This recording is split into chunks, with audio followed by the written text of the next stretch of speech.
قال الله تبارك وتعالى في القرآن المجيد في شأن حبيبه مخبرا وعاملا إن الله وملائكته يصلون على النبي يا أيها الذين آمنوا صلوا عليه وسلموا تسليما الصلاة والسلام عليك يا رسول الله وعلى آلك وأصحابك يا حبيب الله مولاي صل وسلم دائما أبدا على حبيبك خير خلق كلهم يا ربي بالمصطفى بلغ مقاصدنا واغفر لنا ما مضى يا واسع الكرم اللہ تبارک و تعالیٰ کی حمد و ثنا اور اس کے پیارے محبوب جانے کنین رحمت دارین حضور رحمت للعالمین خاتم النبیین صلی اللہ علیہ وآلہ وسلم کی خدمت عالی اقدس میں ہدیہ دولِ پاک کے بعد پچھلے جمعۃ المبارک کو اللہ تعالیٰ کی بارگاہ میں رجوع کرنے کے حوالے سے چند باتیں ہم نے سماعت کی تھی. زندگی اپنے گناہوں میں گزار رہے ہیں اور گناہ ان کے اس قدر ہیں کہ زمین و آسمان ان کے گناہوں سے بھر جائیں، لیکن وہ پھر بھی اگر اللہ کی بارگاہ میں آ کر توبہ کرے تو اللہ تعالیٰ ان کے سارے گناہوں کو معاف فرما دیتا ہے. اسی حوالے سے چند اور باتیں. اور استغفار کا ایک وظیفہ، ایک مجرب عمل، ہر کوئی بندہ تقریباً شادی کے بعد یہ تمنا ہوتی ہے، اس کی یہ خواہش ہوتی ہے کہ اللہ تبارک و تعالیٰ صالح اور نرینہ اولاد عطا فرمائے. انشاءاللہ استغفار کے ساتھ اس کا ایک وظیفہ بھی سنیں گے. اللہ پاک ہمیں سن کر عمل کی توفیق عطا فرمائے.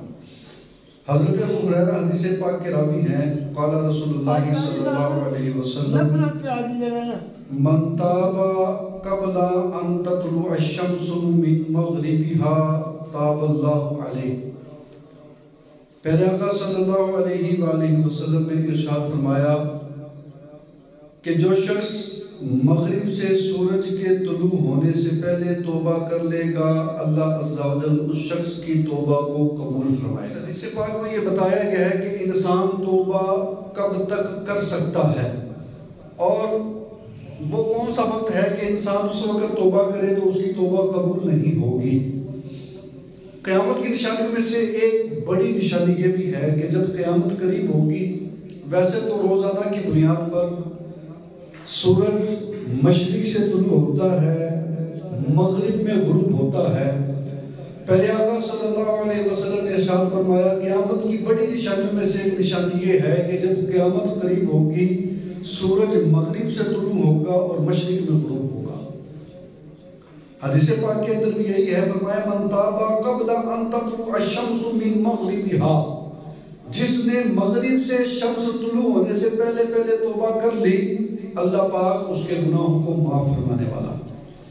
اب اس کے پیش نظر ہم نے دیکھنا ہے پچھلے جمعۃ المبارک کے بیان کو بھی اور آج جو باتیں سنیں گے اس کو پیش نظر رکھ کر کہ ہماری زندگی میں رجوع الی اللہ، اللہ کی بارگاہ میں گر گرانا، اللہ کی بارگاہ میں رجوع کرنا، بتقاضے بشریت جو خطائیں ہو جائیں ان خطاؤں سے معافی مانگنا کتنا شامل ہے اور اس معافی مانگنے کا ثواب کس قدر اعلیٰ ہے. حضرت مالک بن دینار رحمت اللہ تعالیٰ علیہ، آپ اپنے زمانے کے اولیاء میں شامل ہوتے ہیں. توبہ کرنے سے پہلے آپ بڑے شرابی تھے، شراب پیتے تھے اور اللہ تعالیٰ کے احکامات کی نافرمانیوں میں زندگی بسر ہو رہی تھی. آپ کی ایک چھوٹی بیٹی تھی جس کا وقت قریب ہوا آیا، جتنی سان سے اس نے دنیا پر لے لی تھی اور وہ فوت ہو گئی. کہتے ایک رات میں سویا ہوا تھا، میں نے خواب میں دیکھا کہ محشر کا میدان برپا ہے، محشر کا میدان ہے، لوگوں کو پکڑ کر ہانک کر میدان محشر کی طرف لے جایا جا رہا ہے. کہتے میں بھی ان لوگوں میں تھا، میں نے اپنے آپ کو دیکھا، میں دشوار گزار گھاٹیوں سے ہوتا ہوا میں بھی اسی طرف کو جا رہا تھا. اچانک میں نے اپنے پیچھے کی طرف مڑ کر دیکھا تو میرے پیچھے ایک بہت بڑا اژدہا، بہت بڑا سانپ لگا ہوا تھا. آپ فرماتے جس قدر میں تیز ہوتا اسی قدر وہ سانپ جو میرے پیچھے رکھا تھا وہ بھی تیزی اختیار کر لیتا. یہ خواب کا واقعہ بیان کر رہے. خواب میں محشر برپا ہے. کہتے جس قدر میں تیز ہوتا سانپ بھی اسی قدر تیزی سے میرے پیچھے آتا. میں سانپ سے جان چھڑانے کے لیے، سانپ سے پیچھا چھڑانے کے لیے میں کوئی جگہ تلاش کرنے لگا. جگہ تلاش کرتے کرتے کہتے میں ایسے وادی سے گزرا کہ جس کے اندر آگ کے گڑھے بنے ہوئے تھے. قریب تھا کہ میں اس میں گر جاتا، لیکن مجھے آواز آئی غیب سے کہ تو ہم میں سے نہیں، تو ہمارا اہل نہیں، اس کو یہاں سے لے جاؤ. کہتے میں جا رہا تھا، راستے میں جاتے جاتے ایک جگہ مجھے ایک بزرگ، ایک کمزور بابا جی بیٹھے ہوئے نظر آئے. میں نے کہا بابا جی سے کہ اس سانپ سے میرا پیچھا چھڑوائیں، میں بڑی دیر سے اس سے جان چھڑوا رہا ہوں لیکن کوئی جان چھوٹنے کی سمجھ نہیں آ رہی، کوئی یہ سانپ جان نہیں چھوڑ رہا. بابا جی کہنے لگے میں بہت کمزور ہوں بیٹا، میں تمہاری مدد نہیں کر سکتا. ہاں ایک طرف کوئی اشارہ کر کے کہا فلاں وادی میں چلے جاؤ، اس وادی میں مسلمانوں کی امانتیں موجود ہیں، اگر تمہاری بھی وہاں کوئی امانت موجود ہوئی تو ہو سکتا ہے اس سانپ سے تمہاری نجات ہو جائے. یہ کہتے جس طرف اس بابا جی نے مجھے کہا میں اس طرف کو گیا، دیکھا وہاں پر مسلمانوں کے چھوٹے چھوٹے بچے کھیل رہے ہیں. مسلمانوں کے چھوٹے چھوٹے بچے وہاں پر جمع ہیں. وہ چھوٹے بچے، اب جن لوگوں کے چھوٹے بچے فوت ہو جاتے ہیں یا مسکریج ہو جاتا ہے، ان کے لیے یہاں پر ایک خوشخبری بھی ہے. اگرچہ یہ دکھ کی بات ہے کہ چھوٹا بچہ دنیا سے چلا جائے، لیکن خوشخبری بھی ہے اگر صبر کرے تو. خوشخبری کیا ہے؟ قیامت کے دن یہی چھوٹا بچہ دنیا میں آ گیا یا دنیا میں آنے سے پہلے ہی فوت ہو گیا، مسکریج ہو گیا. یہ چھوٹا بچہ اللہ کی بارگاہ میں جھگڑا کرے گا، مولا اگر میرے ایک ہاتھ میں میری امی جی کا ہاتھ اور دوسرے میں والد کا ہاتھ دے گا تو ہی جنت جاؤں گا، وگرنہ تیری جنت میں نے نہیں جانا. اور اللہ تعالیٰ اس بچے کی سفارش قبول کر کے ماں باپ کو جنت عطا فرمائے گا. لیکن کرنا وہ ہوگا کہ صبر کرے، مبیلا نہ کرے. جس کی چیز تھی جس نے دی اس نے لے لی، وہ اور دینے پر قادر ہے. تو کہتے وہ جو چھوٹی بچی اس کی تھی، خواب میں دیکھا اس جگہ جب پہنچا چھوٹے چھوٹے بچے تھے، انہی بچوں کے اندر میری چھوٹی بیٹی بھی تھی جو بہت ہو چکی. کہنے لگا اس نے آ کر میرا ہاتھ پکڑا اپنے ہاتھوں سے، اور وہ جو سانپ میرے پیچھے آ رہا تھا اس نے اپنے سیدھے ہاتھ کے ذریعے اس سانپ کو دور بھگا دیا. وہ سانپ مجھ سے دور چلا گیا. اب جب اکٹھے بیٹھے وہ بیٹی میری گود میں آ گئی. میں نے پوچھا بیٹا یہ سانپ کون تھا؟ سانپ کیا بلا تھی، کیا چیز تھی؟ اور وہ جو راستے میں کمزور بابا جی مجھے ملے تھے وہ کون تھے؟ بیٹی کہنے لگی ابو جان کہ جو سانپ آپ کے پیچھے لگا تھا اور آپ کی جان نہیں چھوڑ رہا تھا، یہ آپ کے گناہ ہے. اس گناہ کو یہ شکل دے دی گئی. اور وہ جو بزرگ تمہیں راستے میں آپ کو کمزور نظر آئے بابا جی بیٹھے ہوئے، جو کمزور بدن والے تھے، جو آپ کو کہتے تھے کہ مدد نہیں کر سکتا، وہ آپ کے نیک اعمال ہیں. اور آپ کے نیک اعمال ابھی اس قابل نہیں ہوئے کہ آپ کے گناہوں کے ساتھ لڑ سکے، آپ کے گناہوں کا مقابلہ کر سکے. آپ کے نیک اعمال کمزور ہیں، آپ کے نیک اعمال کم ہیں اور گناہ زیادہ ہیں، اس وجہ سے وہ آپ کی نیکیوں کے اوپر حاوی ہو رہے ہیں. کہتے ہیں یہ سنا اور اتنے میں میری آنکھ کھل گئی. آنکھ کھلی تو میں نے اللہ کی بارگاہ میں سچی توبہ کی، پکی توبہ کی کہ آج کے بعد گناہ کے قریب نہ جاؤں گا، تیری رضا کے لیے ساری زندگانی بسر کروں گا. اور اللہ تبارک و تعالیٰ کی اللہ تعالیٰ کی بارگاہ میں سچی توبہ کر کے ایسے اس توبہ پر قائم ہوئے، ایسے اس توبہ پر قائم ہوئے کہ اللہ تعالیٰ نے آپ کو اس زمانے کے اولیاء کے اندر شامل فرما لیا. یعنی ایک بندہ جو نافرمان ہے، جس کی عادت یہ ہے کہ وہ شراب پیتا ہے، جس کی عادت یہ ہے کہ وہ اللہ کے احکامات کی پاسداری نہیں کر رہا، جس کا زندگی گزارنے کا طریقہ یہ ہے کہ احکامات کی نافرمانی ہو رہی ہے، لیکن ایک بچی کے ذریعے جب اس کی اصلاح ہوتی ہے، یہ اللہ کی بارگاہ میں توبہ کرتا ہے اور ایسی پکی توبہ کرتا ہے، ایسی پکی توبہ کرتا ہے کہ اب نافرمانی نہیں ہے، اللہ تعالیٰ اس کے گناہوں کو بھی معاف فرماتا ہے اور اس کو اپنے پسندیدہ بندوں میں بھی شامل فرما لیتا. اب یہی چیز ہے. پچھلے جمعہ المبارک کو میں بات بیان نہ کر پایا، اس لیے میں نے کہا دوبارہ اسی کو لے کر چلیں. توبہ صرف یہ نہیں ہے کہ بندہ کانوں پر ہاتھ لگا کے کہ توبہ استغفر اللہ. توبہ صرف یہ نہیں ہے کہ ہلکے ہلکی منہ پہ تھپڑ لگا لیے اپنے ہاتھوں سے اور کہے میں اللہ کی بارگاہ میں توبہ کرتا ہوں. توبہ یہ نہیں آنکھوں سے چند آنسو بہا لیے. توبہ کی کچھ شرطیں ہیں اور میں توبہ کی شرطوں میں سے ایک شرط یہ ہے کہ دل پکا ہو اس بات پر کہ آج کے بعد دوبارہ ایک گناہ نہیں کروں گا. میں پکا ارادہ ہو دل میں. کہ یہ گناہ نہیں کروں گا، اور اگر وہ گناہ انسانوں کے متعلق تھا، کسی کا حق ضائع کیا تھا، اب اللہ سے معافی مانگنے کے ساتھ ساتھ اس انسان سے بھی معافی مانگنا ضروری ہے. یہ ہے توبہ.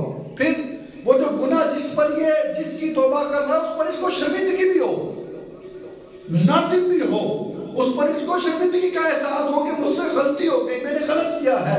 اب اللہ کی بارگاہ میں توبہ کرے اور دل میں یہ پکا ارادہ ہو کہ اب دوبارہ وہ گناہ نہیں کروں گا. اب اللہ تبارک و تعالیٰ اس کی توبہ کو قبول فرما کر چاہے تو اس کو اپنے نیک بندوں میں شامل فرمائے. پھر امام حسن مجتبیٰ رضی اللہ تعالیٰ عنہ، آپ سے کسی نے پوچھا، امیر معاویہ رضی اللہ تعالیٰ عنہ کے پاس آپ تشریف لے گئے. آپ امیر معاویہ کے ملازموں سے کسی نے پوچھا، ملازموں میں سے، کہ حضور اللہ تعالیٰ نے مال و دولت بڑا عطا کیا ہے، دنیا کا منصب بہت زیادہ ہے، لیکن اولاد نہیں ہو رہی، اس کے لیے کوئی وظیفہ ارشاد فرمائے. امام حسن مجتبیٰ یہ وظیفہ ارشاد فرمائے، حضور اللہ نے مال و دولت بڑا دیا ہے، دنیا کی بڑی نعمتیں پاس ہیں، لیکن اولاد نہیں ہے. امام حسن مجتبیٰ نے فرمایا کثرت سے استغفار کیا کرو، اللہ تمہارا بھلا کرے گا. یہ کہتے یہ شخص جس نے امام حسن سے پوچھا تھا وظیفہ، یہ کہتے میں نے استغفار کرنا شروع کیا، یہاں تک کہ ایک دن میں 700 مرتبہ اللہ کی بارگاہ میں رجوع کرتا، استغفار کرتا. اللہ نے اس استغفار کی برکت سے ایک نہیں بلکہ 10 بیٹے عطا فرمائے. اب استغفار اور لفظ استغفار پر بھی غور کریں. ہم میں سے کئی بندے اس کو پڑھتے ہیں جی استغفار، کئی بندے اس کو پڑھتے ہیں استغفار. یہ غلط ہے. لفظ اصل کیا ہے؟ استغفار. ہاں جب اس کے ساتھ اس میں جلالت جوڑا جائے، اللہ پاک کا پیارا نام جوڑا جائے، اب پڑھا جائے گا استغفر اللہ. جب خالی لفظ پڑھنا ہے تب کیا پڑھنا ہے جی؟ استغفار. استغفار کوئی لفظ نہیں ہے، بلکہ اس کا تو مطلب بھی کچھ اور بن جاتا ہے.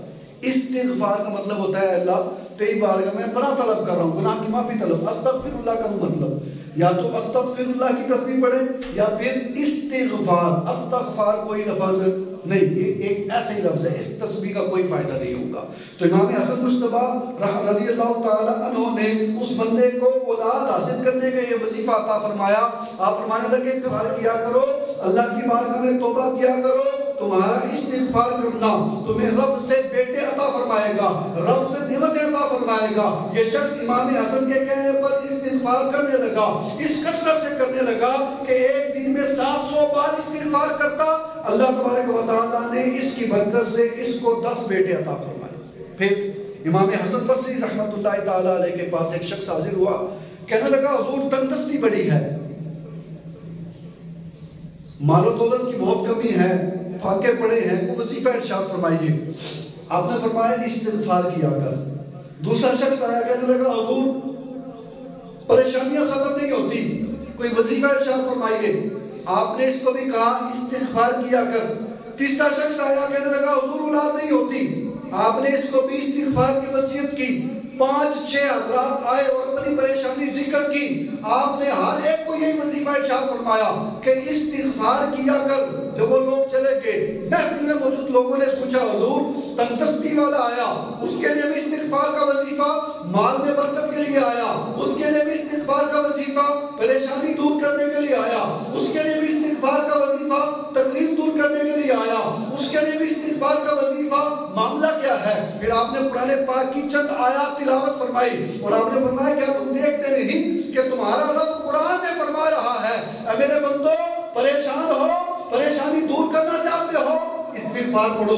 اے میرے بندو تکلیف میں ہو، تکلیف دور کرنا چاہتے ہو، استغفار کرو. اے میرے بندو مال میں اضافہ چاہتے ہو، برکت چاہتے ہو، استغفار کرو. اے میرے بندو اولاد میں اضافہ چاہتے ہو، استغفار کرو. اے میرے بندو دنیا کی تکلیف اور پریشانیاں دور کرنا چاہتے ہو، استغفار کرو. اے میرے بندو قبر کی پریشانیاں دور کرنا چاہتے ہو، استغفار پڑھو. اے میرے بندو محشر کی پریشانی دور کرنا چاہتے ہو، استغفار پڑھو.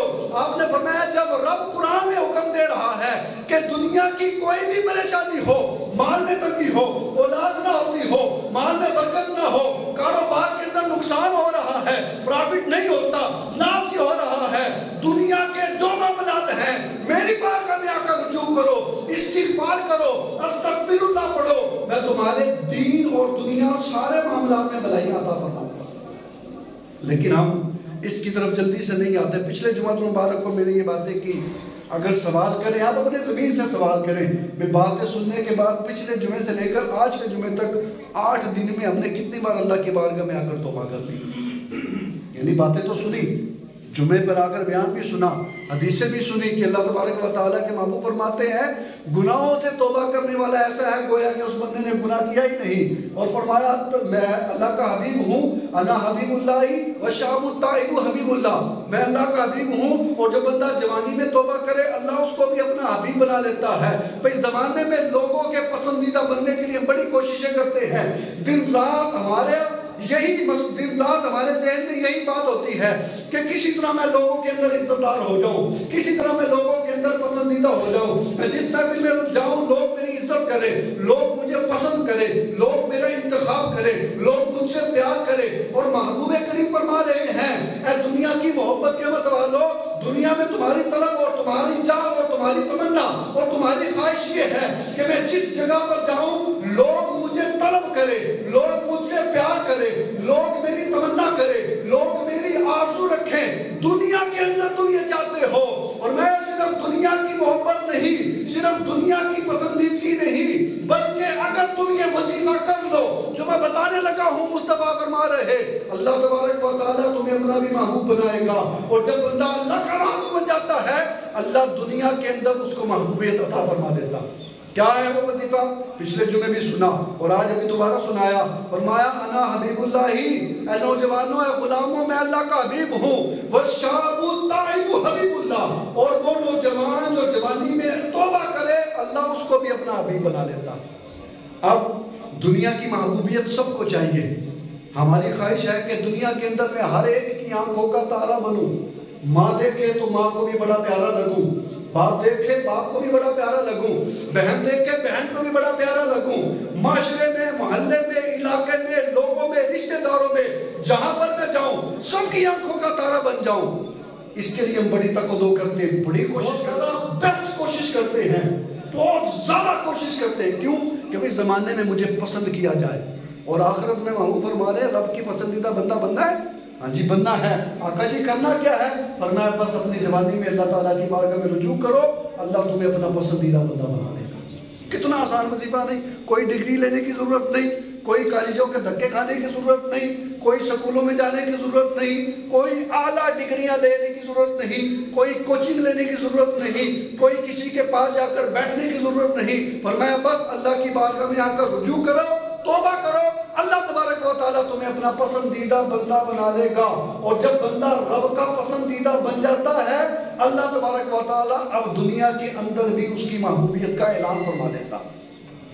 بندہ جتنا دنیا کے اندر پسندیدہ بننے کی کوشش کرتا ہے نا, اتنا اگر رب کی بارگاہ میں پسندیدہ بننے کی کوشش کرے اللہ تعالیٰ کی رضا بھی مل جائے گی, دنیا بھی مل جائے گی. کئی بار ایسا ہوتا ہے دنیا کو راضی کرنے کے لیے, دنیا کو, جملہ توجہ سے سنیے گا, دنیا کو راضی کرنے کے لیے بندہ رب کو ناراض کرتا ہے, لیکن رب کو راضی کرنے کے لیے دنیا نہیں چھوڑتا. اگر ایسا کرے نا کہ رب کو راضی کرنے کے لیے دنیا چھوڑنی پڑتی ہے تو چھوڑ جائے.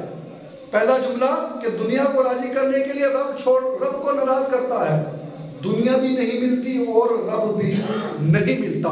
اگر اس کا الٹ کرے کہ اللہ کو راضی کرنے کے لیے دنیا کو چھوڑ دے, اب اللہ بھی مل جائے گا اور اللہ دنیا بھی عطا فرما دے گا. لیکن ہم اس طرف آتے کوئی نہیں. منقول ہے جب کوئی نوجوان اپنے مالک کی بارگاہ میں توبہ کرتا ہے تو فرشتے ایک دوسرے کو خوشخبریاں دیتے ہیں. کیا دیتے ہیں؟ خوشخبریاں دے کر ایک دوسرے سے پوچھتے ہیں کیا ہوا ہے. تو فرشتوں کو بتایا جاتا ہے ایک نوجوان نے خواب غفلت سے بیدار ہو کر اللہ تعالیٰ کی بارگاہ میں توبہ کر لی ہے. اور پھر اعلان کیا جاتا ہے اس نوجوان کی توبہ کے استقبال کے لیے جنت کو سجا دو. یعنی نوجوان توبہ کر رہا ہے اور فرشتے خوشیاں منا رہے ہیں. بھائی ہم دنیا والوں کو خوش کرنے کے چکر میں لگے ہیں. یہ کتنی مزے کی بات نہیں. اللہ کی نوری مخلوق ہمارے لیے خوش ہو کہ بندہ نوجوان توبہ کر رہا ہے. اللہ تعالیٰ کی نوری مخلوق جو گناہوں سے پاک ہے, گناہ ہو ہی نہیں سکتے ان سے, اللہ تعالیٰ نے ان کو گناہوں سے معصوم بنایا ہے, وہ ہماری توبہ پر خوش ہوں. جب وہ خوش ہوں گے تو انشاءاللہ رب بھی راضی ہوگا. رب راضی ہو گیا تو سب کچھ سمجھ جائے گا. مزید فرماتے ہیں جب کوئی نوجوان گناہوں کی وجہ سے روتا ہے اور اپنے مالک اور محبوب عز و جل کی بارگاہ میں خطاؤں کا اعتراف کرتے ہوئے کہتا ہے یا اللہ میں نے برائی کی، تو اللہ ارشاد فرماتا ہے میرے بندے میں نے تیری پردہ پوشی کی۔ دنیا کے اندر اگر عیب ظاہر ہو جائے نا کسی شخص پر، خاص طور پر ہمارا جو سٹیٹس ہے، امام مسجد پر ہر کوئی نظر رکھتا ہے تقریباً کہ کیسے نماز پڑھی، کیوں پڑھی، کون کون سی پڑھی، لیکن یہ نظر نہیں رکھتا کہ امام مسجد کسی پریشانی میں تو نہیں ہے۔ کبھی نماز میں ہوا بڑی اچھی نمازیں پڑھاتے تھے، نماز میں 2-3 نمازیں ایسی ہوئی کہ ظہر میں بھی سجدہ صاحب کا ہو گیا، عصر میں بھی سجدہ صاحب ہو گیا، مغرب میں بھی ہو گیا۔ ہم یہ ضرور کہتے ہیں کہ جی خیر ہے آج کدے دھیان، یہ نہیں پوچھتے کہ سب پریشانی تو نہیں، نمازیں صحیح پڑھا رہے آپ، یہ ضرور کہتے ہیں کہ جی خیر ہے آج اتنے ہی نماز پڑھانے ہوئے، آج بڑیاں غلطیاں کر رہے ہیں۔ پھر امام صاحب بیچارے امامت کے ساتھ ساتھ دیگر کام بھی کرتے ہیں، کرنے پڑ جاتے ہیں۔ بھائی کیوں کرنے پڑ جاتے ہیں؟ کہ آپ امام کی خدمت اتنی کر ہی نہیں رہے کہ وہ دوسرے کاموں سے فارغ ہو کے صرف مسجد میں ہی بیٹھا رہے، امام کو بیچارے کو دے اتنا رہے ہو کہ یہاں سے اس کا گزارا جائے، گزارا نہیں چل رہا تبھی تو وہ دیگر طرف بھاگ رہا ہے۔ اگر گزارا چلے وہ 5 ٹائم یہی نہ بیٹھا رہے، آؤ جی سیکھی جاؤ، آؤ سیکھی جاؤ، لیکن امام کے ساتھ پیٹ ہے، امام کے گھر والے، سارے معاملات ہوتے ہیں۔ ہم کبھی بھی یہ نہیں پوچھتے، مثبت لہجے میں گھماتے ہی نہیں نا امام مسجد کے ساتھ، مثبت ہو کر تو سوچتے ہی نہیں نا بھائی امام نماز پڑھا کر جلدی سے نکل گیا، کبھی کیا ہوا جی پتہ نہیں روز ہی ٹوٹ جاتے رہے، امام صاحب فرض پڑھائے تھے ٹوٹ کے، پتہ نہیں باقی بھی پڑھتے ہیں کہ نہیں، وہ پتہ نہیں بیچارے کا اسپتال میں بچہ ایڈمٹ ہو آخری سانس لے رہا ہو، اس طرف ہم نہیں آتے، مثبت ہم نہیں سوچتے، منفی سوچیں گے ہمیشہ جب بھی امام کے بارے میں سوچیں گے۔ یہ ایک الگ ٹاپک پر نکل کے میں واپس آتا ہوں غفلت کی طرف، توبہ کی طرف۔ نوجوان جب اللہ کی بارگاہ میں توبہ کرتا ہے، اللہ تبارک و تعالیٰ فرماتا ہے کہ میں نے تیری پردہ پوشی کی، یعنی یہاں سے بتانے کا مقصد یہ تھا کبھی کسی بندے کا پتہ لگ جائے کہ فلانا کام کرتا ہے، آپ کو پتہ ہے سمجھاؤں گا تو سمجھ جائے گا، تو بھائی پورے محلے میں اس کا شور ڈالنے کی کیا ضرورت ہے؟ آپ کو پتہ فلانا بندہ اس طرح کا کام کرتا ہے اور یہ بھی پتہ میں سمجھاؤں گا تو سمجھ جائے گا، آپ اس کو سمجھانے کے بجائے پورے محلے میں بتاتے جی فلانا او فلانے دا چھوڑ نہیں، او فلانے دا منڈا وہ ایک کام کرتا ہے، بھائی اس کو کہنے سے وہ کام چھوڑ دے گا، ہاں اس کو کہنے سے اس کے کام میں اضافہ تو ہوگا، چھوڑے گا نہیں۔ بندہ بعض اوقات ضد پر آ کر، انا پر آ کر پھر اس کام میں زیادہ ہو جاتا۔ تو اللہ تبارک و تعالیٰ جب پردہ پوشی فرما رہا ہے، ہمیں بھی چاہیے اگر کسی کا اس طرح کا کچھ پتہ لگے اس کو سمجھائیں اور اس کی پردہ پوشی کریں۔ اگر وہ بڑھ رہا ہے تو اب اس بندے کے سامنے جا کر اظہار کریں جو بندہ اس کو سیدھے راستے پر لا سکتا ہے۔ اللہ پردہ پوشی فرماتا ہے، ہمیں بھی چاہیے کہ ہم پردہ پوشی کریں۔ پھر بندہ عرض کرتا ہے میں نادم ہوں، جواب ملتا ہے میں جانتا ہوں۔ بندہ عرض کرتا ہے میں توبہ کرتا ہوں، جواب اللہ کی بارگاہ سے آتا ہے میرے بندے میں تیری توبہ کو قبول کرتا ہوں۔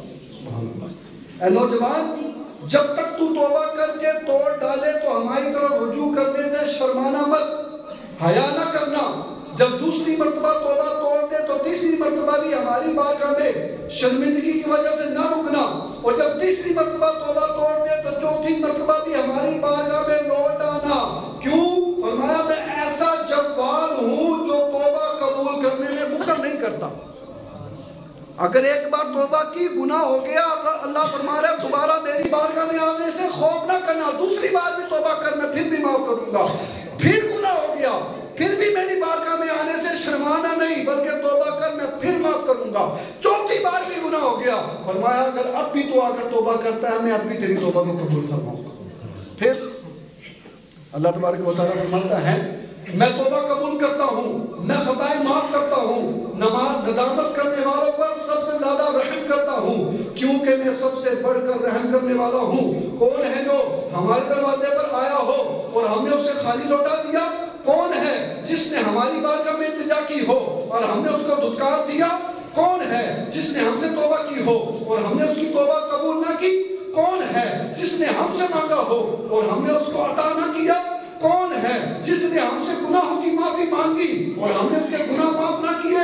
کون ہے جو ہماری بارگاہ میں آئے اور ہم کو سب سے بڑھ کر خطاؤں کو بخشنے والا نہ پائے؟ تو آئیے رب کی بارگاہ میں رجوع کرتے ہیں۔ میں نے شروع کے اندر یہ بات بیان کی، توبہ کا مطلب یہ نہیں کچھ نمازی لیٹ آئے اس لیے تھوڑی اس کی بھی وضاحت کر دوں۔